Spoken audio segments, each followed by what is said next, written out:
শেখ হাসিনার পতন হয়েছে আল্লাহ মানে নাই বলে আওয়ামী লীগের নেতা হিসাবে তার যে কথা মানায় দেশের প্রধানমন্ত্রী হিসাবে মানায় না। 24 সালে শেখ হাসিনার পতন হয়েছে, বৈষম্য বিরোধী আন্দোলন এটার পক্ষে না বিপক্ষে তোমরা? আমি কিন্তু আজকে বিপক্ষে, কিন্তু সেদিন ছিলাম পক্ষে। শেখ হাসিনার পতন হয়েছে আল্লাহ মানে নাই বলে মানুষের প্রতি এত অবজ্ঞা করা যায় না, বিরোধী দলের প্রতি এত অন্যায় বলা যায় না। আওয়ামী লীগের নেতা হিসাবে তার যে কথা মানায় দেশের প্রধানমন্ত্রী হিসাবে মানায় না। সেই জন্যে আল্লাহর তরফ থেকে 17-18 জুলাই আমি বাবা মার কবর জিয়ারত করতে সাথিয়াটি এসেছিলাম। আকচারান দেখি গাড়ি বন্ধ করে রাখছেন, আকচারানে রাস্তা বন্ধ করছে।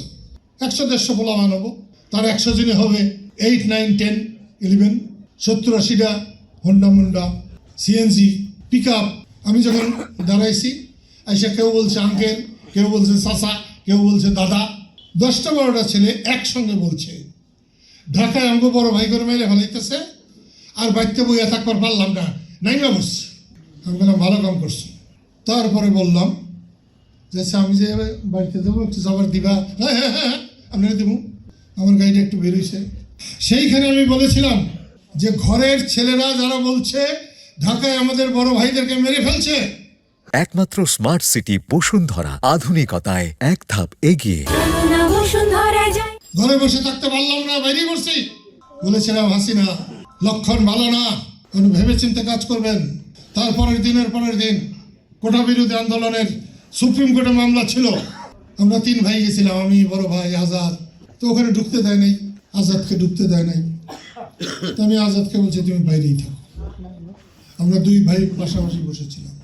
অনেক কিছু আমাদের কথাও বলেছে। সেইখানে কোঠাটা বাতিল, পুরাটাই বাতিল। আমি ওখান থেকে বেরোনোর পরে ক্যামেরাওয়ালারা ধরেছিল। আমি বলেছিলাম জানি না শেখ হাসিনা আমার কথা শুনবে কিনা, কিন্তু তার বাবা থাকলে শুনতেন। মাননীয় প্রধানমন্ত্রী, আপনি এক্ষুনি সর্বদলীয় সভা ডাকেন, তাদের সঙ্গে আলোচনা করেন। যারা আন্দোলন করছে তাদেরকে ডাকেন, তাদের সঙ্গে আপনি আলোচনা করেন, করে সমাধান করেন। এইভাবে লাগামহীনভাবে রাষ্ট্র চলতে পারে না। উনি আমার কথা শোনেন নেই, উনি ওনার কথাই শুনছেন। রাজনৈতিক দলকে ডাকেন নেই, উনি ব্যবসায়ীদের ডাকছিলেন। আকবর সুবন্ত বলল মরার পরেও নাকি হাসিনার সাপোর্ট করবে। আমি সেই জন্য বলতে চাই, রাজনীতি করতে হলে মানুষকে ভালোবাসতে হবে, অন্য দলের লোককেও সম্মান করতে হবে। শেখ হাসিনা যেভাবে কথা বলেছে, কোনো দেশের প্রধানমন্ত্রীর এরকম কথা বলা উচিত না। তার ভাষা ঠিক হওয়া উচিত ছিল।